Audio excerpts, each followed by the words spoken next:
Hi friends, ఇది Chintagattu Tirumala function hall engagement చేస్తాను. మిర్చి వేస్తుంది మా అక్క. ఎన్ని మిర్చిలు వేస్తాను అక్క? ఇది ఎంతమందికి వంట?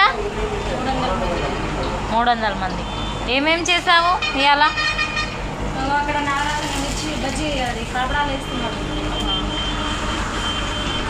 ఈయన మా నాగరాజ్ అన్న ఫ్రెండ్స్, ఆయన యాకూబ్ అన్న ఫ్రెండ్స్. ఇదిగో మా పాపడాలు వేస్తాను. హాయ్ అన్న. అన్న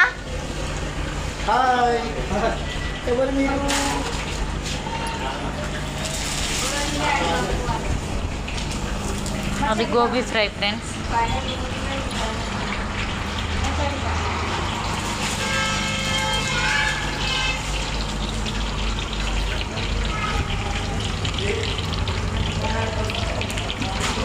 $300 మిర్చి వేసాం ఫ్రెండ్స్, ఇంకా 300 ఉన్నది.